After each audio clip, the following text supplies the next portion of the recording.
Good morning everyone. आज हम start करने वाले हैं पावर इलेक्ट्रॉनिक्स का एक न्यू टॉपिक जो कि है face controlled rectifier. Face controlled rectifier. और ये जो फेस कंट्रोल्ड रेक्टिफायर, जैसे कि जब हम बेसिक इलेक्ट्रॉनिक्स की स्टडी करते हैं प्रीवियस सेमेस्टर्स में, तो वहाँ पे हम केवल रेक्टिफायर पढ़ते हैं, ठीक है। और ये जो रेक्टिफायर होता है, इसका जो फंक्शन होता है वो क्या होता है?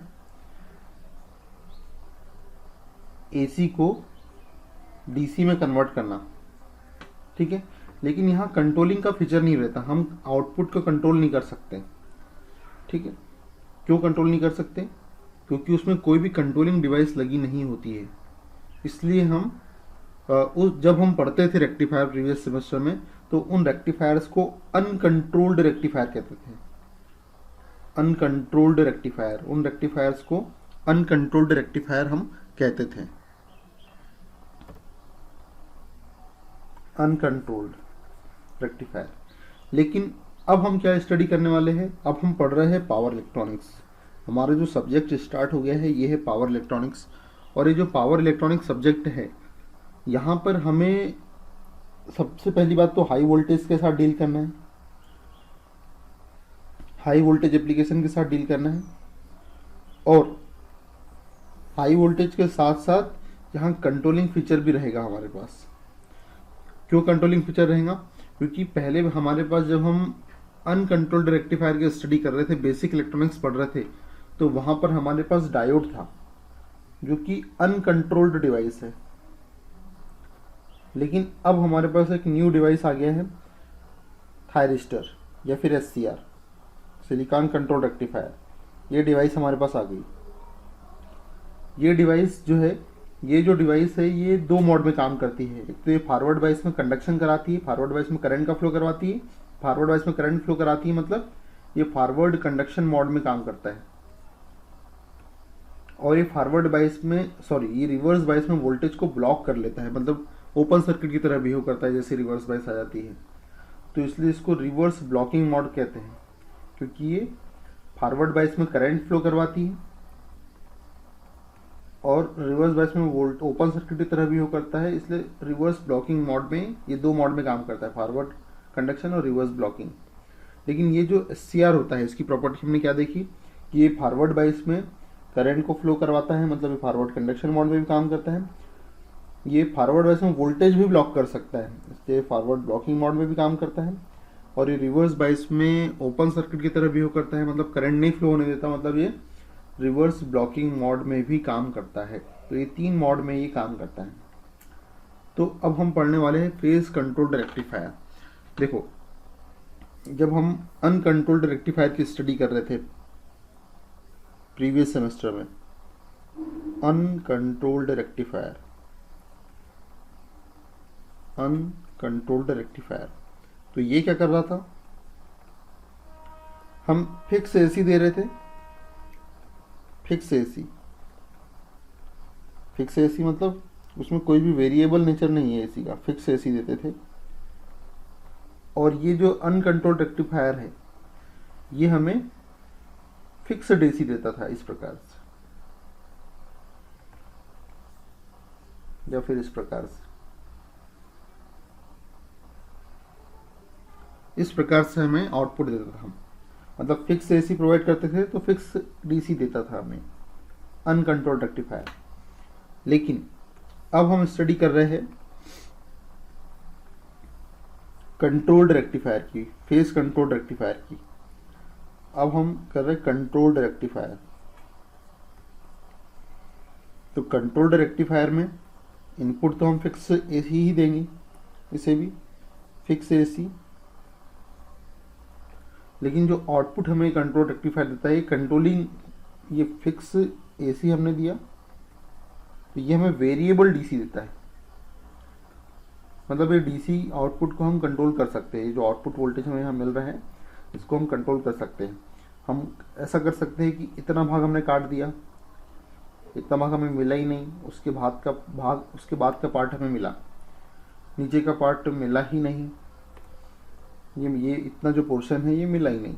ये वाला, ये पोर्शन मिला ही नहीं। या फिर ऐसा कर सकते हैं, उसको और ज़्यादा ये हम डिसाइड कर लिए कि अब यहीं से आउटपुट इतना भाग हमें मिला ही नहीं, ये जो डॉटेड पोर्शन है ये हमें मिला ही नहीं, ये हमारे हाथ में है। वो किसके हाथ में है? ये अनकंट्रोल्ड जो फेस, ये कंट्रोल रेक्टिफायर में क्या होता है, हम थायरिस्टर या SCR का यूज़ करते हैं। तो ये SCR की कंट्रोलिंग हमारे हाथ में, जब तक कि हम इसे गेट सिग्नल नहीं देंगे तब तक ये ऑन नहीं होगा, ये गेट सिग्नल। तो इस गेट सिग्नल की वजह से हमें कंट्रोलिंग मिल जाती है। जैसे हमने इस जगह पे गेट सिग्नल दिया तो यहाँ से आउटपुट मिला, अगर हमने इस जगह पे गेट सिग्नल दिया तो हमें यहाँ से आउटपुट मिलेगा। जब तक कि हम गेट सिग्नल नहीं देंगे तब तक ये ऑन नहीं होगा। इस वजह से इसकी सहायता से जो रेक्टिफायर बना रहे हैं हम, वो कंट्रोल्ड रेक्टिफायर कहलाएंगे। और भी ऐसे डिवाइसेस इसमें कंट्रोलिंग पॉसिबल है, जैसे कि power BJT, power MOSFET, power IGBT, ये सब डिवाइसें कंट्रोलिंग नेचर की होती है। तो ऐसा कोई ज़रूरी नहीं कि SCR ही कंट्रोलिंग नेचर का है, और भी डिवाइसेस है जिसमें हम कंट्रोलिंग कर सकते हैं। अब हम क्या करते हैं बच्चों, सिग्नल इलेक्ट्रॉनिक्स जो हम पढ़ते थे उसके रेक्टिफायर की थोड़ी सी स्टडी कर लेते हैं, ताकि हम फेस कंट्रोल रेक्टिफायर की स्टडी को प्रॉपर कर सके। देखो क्या होता था वहाँ पर कुछ इस प्रकार का फीचर था फेस कंट्रोल रेक्टिफायर का, कुछ इस प्रकार। देखो वहाँ पर क्या था,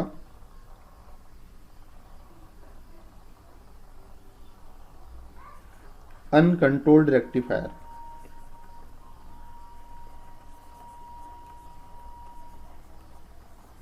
इसका काम क्या है वो तो हमने अभी देखा। इसका काम है फिक्स AC को फिक्स DC में कन्वर्ट करना। फिक्स AC क्या हो गया, देखो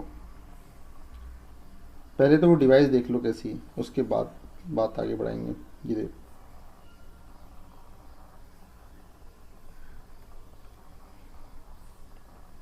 AC को DC में कन्वर्ट कर रहा है, इसलिए ये बैटरी थोड़ी बनाना है।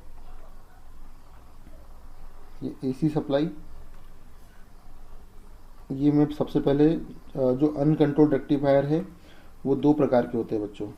एक होता है, वैसे तो 3 प्रकार के होते हैं लेकिन हम 2 ही प्रकार के पढ़ेंगे।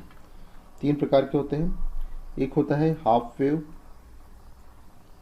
Uncontrolled rectifier, half wave uncontrolled rectifier.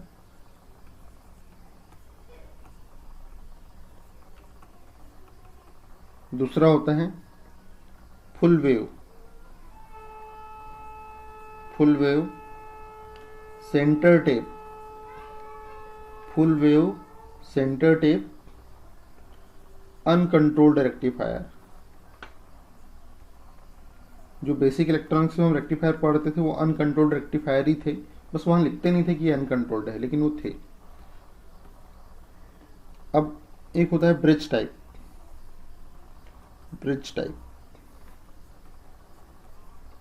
Full wave rectifier. मैं बस हल्का सा रिवाइज कराऊंगा ताकि आपको याद आ जाए कि हाँ ऐसा कुछ हमने पढ़ा था पहले। देखो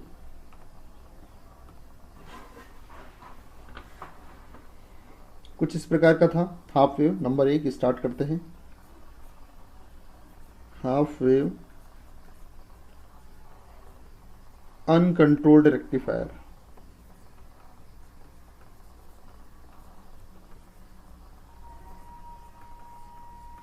इसमें क्या करते हैं, सप्लाई देते हैं और AC सप्लाई एक डायोड के थ्रू देते हैं। ये हम अभी बेसिक इलेक्ट्रॉनिक्स ही पढ़ रहे हैं, अभी पावर इलेक्ट्रॉनिक्स में एंटर हुए ही नहीं। और यहाँ पे लगा है लोड, इधर मतलब इसके अक्रॉस हमें आउटपुट चाहिए। लोड है RL, इसके अक्रॉस हमें आउटपुट चाहिए।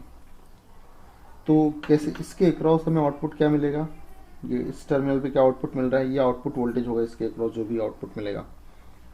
तो देखो क्या हो रहा है बच्चों,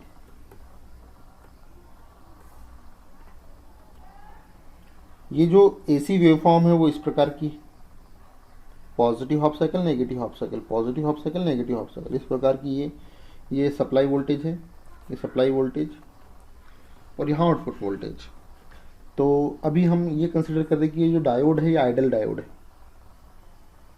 और डायोड की खासियत हमें पता है कि जब पॉजिटिव हाफ साइकिल रहता है, मतलब जब ये P N junction diode forward, ये पी टाइप का टर्मिनल होता है, ये एन टाइप का टर्मिनल होता है।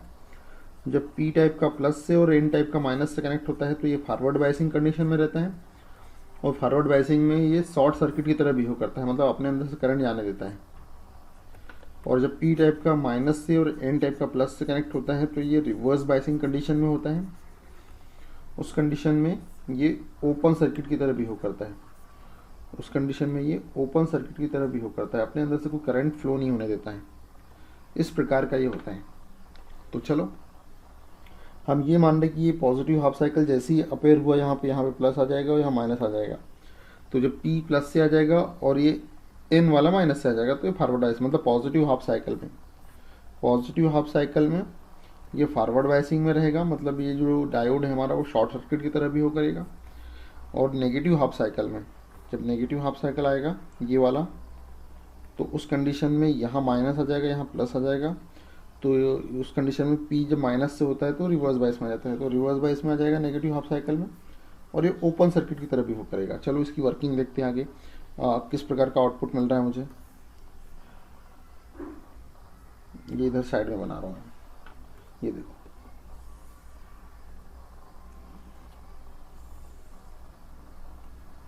ठीक है। ये मेरा इन सप्लाई वोल्टेज इस प्रकार का, मैं येलो पेन से बना रहा हूँ।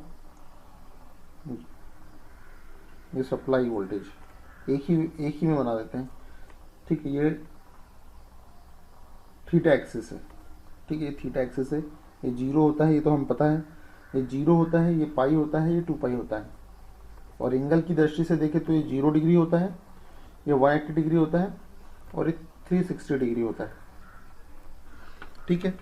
तो अब देखो जरा, ये सप्लाई वोल्टेज की वेवफॉर्म है, ये सप्लाई वोल्टेज की वेवफॉर्म है, ये येलो कलर से जो मैंने बनाई है। अब जो आउटपुट मुझे मिलेगा, देखो क्या होगा। जैसे ही पॉजिटिव हाफ साइकिल में क्या होगा, यहाँ प्लस आ जाएगा, यहाँ माइनस आ जाएगा, तो ये कैसा हो जाएगा, शॉर्ट सर्किट।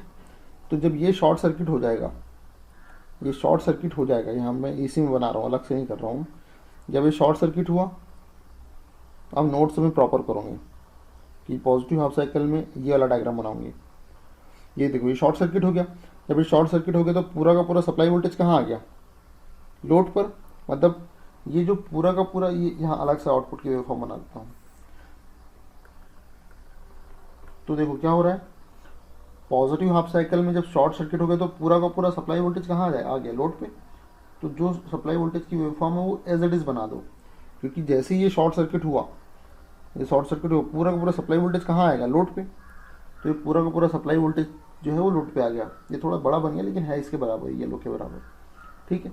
अब नेगेटिव हाफ साइकिल में आया, नेगेटिव हाफ साइकिल में पोलरिटी रिवर्स होगी। जब पोलरिटी रिवर्स होगी तो क्या होगा, ये ओपन सर्किट की तरह बिहेव करेगा। जब ये ओपन सर्किट की तरह बिहेव करेगा, उस कंडीशन में ये जो पी एन जंक्शन डायोड है, पूरा का पूरा वोल्टेज ये कहाँ चला जाएगा, पूरा का पूरा वोल्टेज इस ओपन सर्किट पे आ जाएगा, मतलब लोड पे कुछ भी वोल्टेज नहीं मिलने वाला है नेगेटिव हाफ साइकिल में। तो नेगेटिव हाफ साइकिल में जो वोल्टेज है वो 0 है, इसलिए मैंने 0 बना दिया। ये 0 वोल्ट की लाइन रहती है, ये वाली। तो यहाँ पे मुझे नेगेटिव हाफ साइकिल में 0 वोल्टेज मिला, ठीक है। पर नेगेटिव हाफ साइकिल में एक चीज़ देखो बच्चों ध्यान से, नेगेटिव हाफ साइकिल में क्या हो रहा है, नेगेटिव हाफ साइकिल में जो पूरा का पूरा वोल्टेज है वो पी एन जंक्शन डायोड पे चला गया। तो डायोड का वोल्टेज, ये डायोड के वोल्टेज की वेवफॉर्म, तो डायोड के ऊपर कितना वोल्टेज आ गया, जितना नेगेटिव हाफ साइकिल में सोर्स का वोल्टेज हो पूरा का पूरा उसी के ऊपर आ गया। देखो नेगेटिव हाफ साइकिल में रिवर्स बायस हो गया तो ये ओपन सर्किट, और ओपन सर्किट के ऊपर पूरा वोल्टेज आ जाता है, ठीक है। तो पूरा का पूरा वोल्टेज वहाँ चला जाएगा। तो नेगेटिव जो वी माइनस वी, ये जो वी एस का नेगेटिव साइकिल है वो किस पे आ जाएगा, डायोड पे अपेयर हो जाएगा, ये डायोड वोल्टेज, ठीक है। और ये जो वोल्टेज की जो वेवफॉर्म होती है बच्चों, ये जो सप्लाई वोल्टेज होता है, ये सप्लाई वोल्टेज की जो वेवफॉर्म है वो किस इस प्रकार की है। ये जो वेवफॉर्म है, ये थोड़ा इसको मैं कलर चेंज कर रहा हूँ बच्चों, ये देखिए येलो थोड़ा उतना क्लीन दिख नहीं रहा है। ये जो वेवफॉर्म है सप्लाई वोल्टेज की, इसकी स्टैंडर्ड इक्वेशन तो पता ही है आपको, फेमिलियर हो आप, V S equal to V M sine theta. तो ये वी एम क्या पिक वैल्यू है, मैक्सिमम वैल्यू वी एम, तो ये वी एम है, तो ये क्या है, माइनस वी एम, ये माइनस वी एम है नीचे वाला, ये वाला, ये वी एम है। तो उस प्रकार से डायोड पे जो मैक्सिमम वोल्टेज अपेयर हो रहा है वो कितना हो रहा है, डायोड पे जो मैक्सिमम वोल्टेज अपेयर हो रहा है वो हो रहा है माइनस वी एम, इतना वोल्टेज अपेयर। तो इसको पीक इनवर्स वोल्टेज बोलते हैं बच्चों, मतलब रिवर्स बाइस में कितना मैक्सिमम वोल्टेज डायोड के ऊपर आ जाता है तो वो इतना वोल्टेज आता है, इसी को पीक इनवर्स वोल्टेज बोलते हैं। अगर डिफाइन करना है तो आप लिख सकते हो, पीक इनवर्स वोल्टेज की डेफिनेशन लिख सकते हो, द वोल्टेज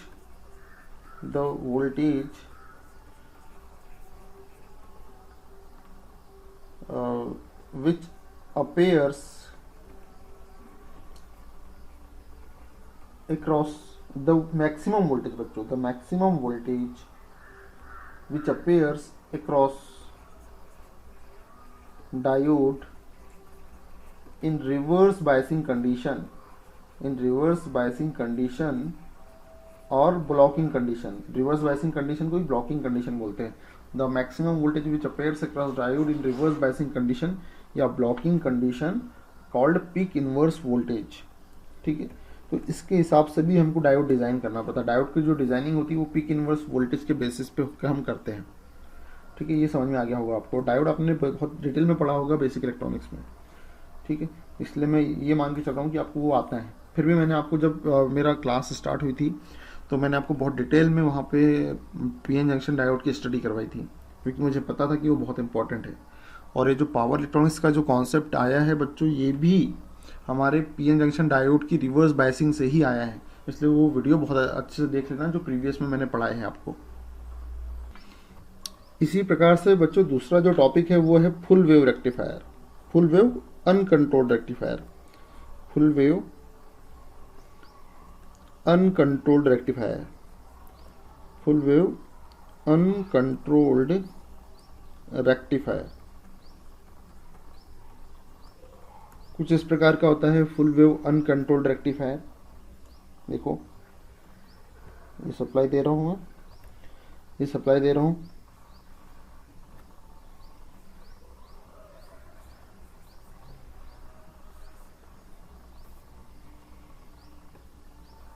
यहाँ पर हम एक ट्रांसफार्मर का यूज करते हैं बच्चों, ट्रांसफार्मर का यूज करते हैं यहाँ पे।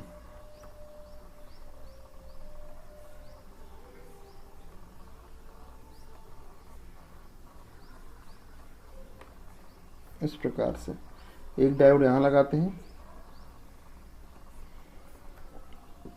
एक डायोड यहाँ लगाते हैं, क्योंकि होता क्या है बच्चों, जो हमें क्या चाहिए, डीसी वोल्टेज चाहिए, हमें क्या चाहिए, डीसी वोल्टेज चाहिए।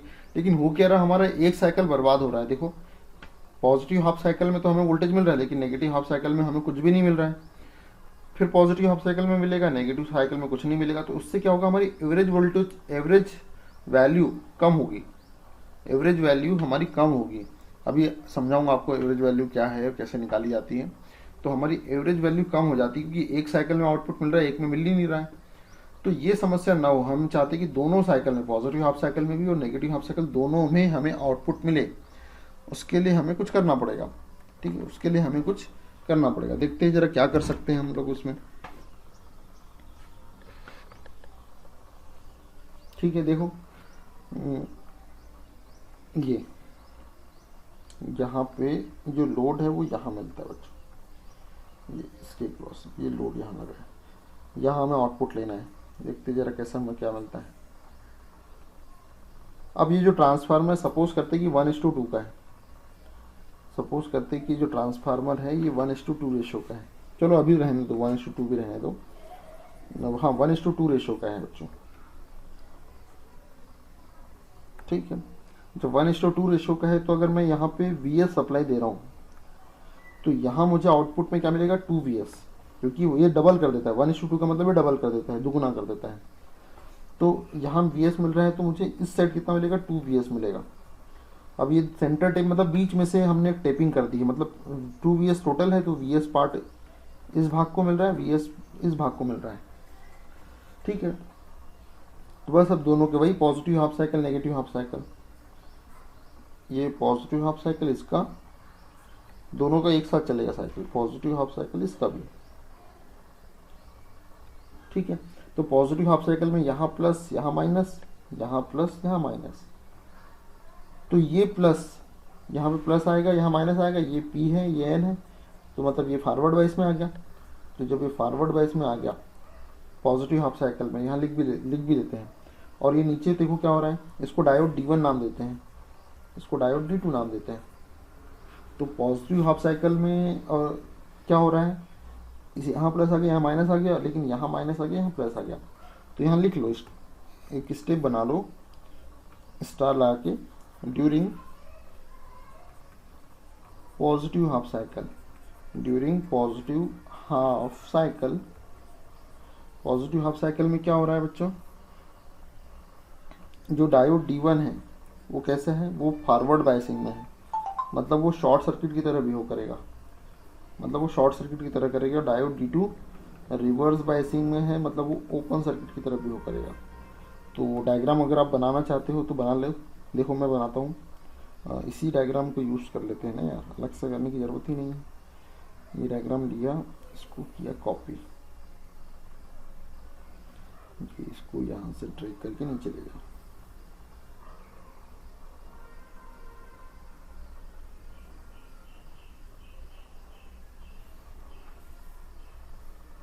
हाँ ये डायग्राम ठीक है, ड्यूरिंग पॉजिटिव हाफ साइकिल। एक बार फिर से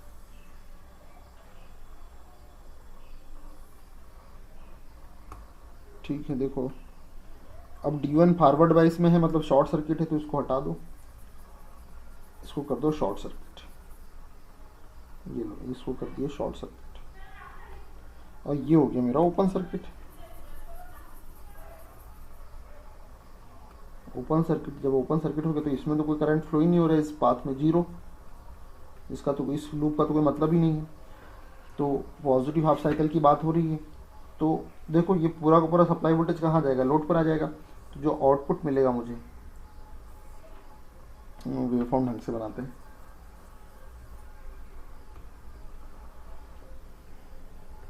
यहाँ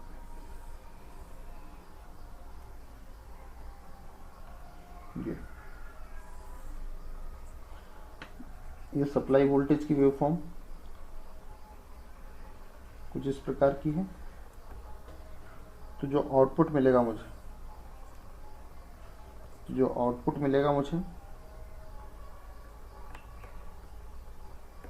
क्या हो रहा है यहाँ आउटपुट में मुझे, ये पॉजिटिव हाफ साइकिल देखो, ये पूरा का पूरा ये प्लस प्लस प्लस प्लस यहाँ गया, फिर माइनस आया, मतलब पूरा का पूरा VS वोल्टेज यहाँ इस लोड पे आ गया। तो आउटपुट पूरा का पूरा एज इट इज मिलने वाला है मुझे, ठीक है। अब देखो क्या हो रहा है, अब नेगेटिव हाफ साइकिल की बात करते हैं। नेगेटिव हाफ साइकिल में क्या हो रहा है, इसी में नेगेटिव हाफ साइकिल कर रहा हूँ, during negative half cycle. Negative half cycle में जस्ट क्या होने वाला है, नेगेटिव हाफ साइकिल में उल्टा होगा, D1 रिवर्स वाइज में आ जाएगा और D2 मेरा फॉरवर्ड वाइज में आ जाएगा। तो ये फॉरवर्ड वाइज में है, तो ये शॉर्ट हो जाएगा और ये ओपन हो जाएगा, ठीक है। अब क्या हो रहा है बच्चों, अब इधर इस लूप में कोई करंट फ्लो नहीं होगा, इस लूप में कोई करंट फ्लो नहीं होगा, इस लूप में कोई करंट फ्लो नहीं होगा,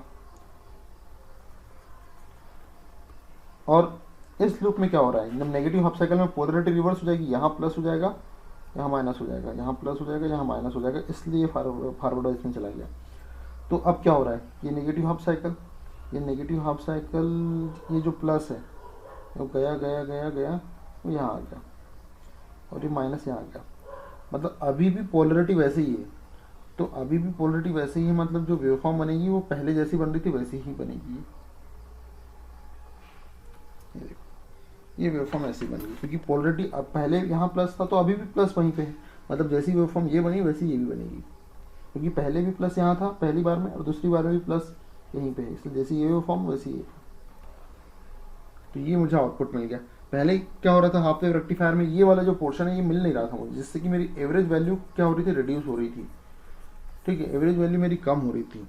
लेकिन अब मेरी जो एवरेज वैल्यू है, और वेवफॉर्म में भी इम्प्रूवमेंट हुआ है, देखो अब पहले जो वेवफॉर्म बन रही थी उसमें कितना डीप था, कितना गैप था, ये पहले ऐसा था, फिर ऐसा, फिर ऐसा, फिर ऐसा। वेवफॉर्म में एक थोड़ा सा मतलब रिपल ज़्यादा था, लेकिन अब क्या हो रहा है, अब वेवफॉर्म जो बन रही मेरी वो ऐसी बन रही है, थोड़ी सी वेवफॉर्म अच्छी हुई है। मतलब नंबर ऑफ पल्स बढ़ने के साथ, ये पल्स पहले एक पल्स मिल रही थी एक साइकिल में, लेकिन अब 2 पल्स मिल रही है। तो मतलब नंबर ऑफ पल्स सभी बढ़ेगी, पल्स नंबर ऑफ पल्स बढ़ेंगे तो जो वेवफॉर्म है वो इम्प्रूव होगी, मतलब उनकी एवरेज वैल्यू भी इम्प्रूव होगी। ठीक है, ये आगे और क्लैरिटी आ जाएगी इन कॉन्सेप्ट में। तो आपको मैंने हाफ वेव रेक्टिफायर भी बता दिया, फुल वेव रेक्टिफायर भी बता दिया। ठीक है, तो इस प्रकार से ये, लेकिन ये टॉपिक तब तक के पूरा नहीं होगा जब तक कि मैं आपको एवरेज वैल्यू कैसे निकालते हैं, आरएमएस वैल्यू कैसे निकालते हैं ये ना सिखा दूँ। तो एक काम करते हैं, मैं आगे के लेक्चर में, नेक्स्ट लेक्चर में आपको कैसे एवरेज वैल्यू निकालते हैं, कैसे आरएमएस वैल्यू निकालते हैं ये सिखाता हूँ। ठीक है, इसलिए ये लेक्चर को मैं फिनिश कर रहा हूँ यहाँ पर। Thank you guys.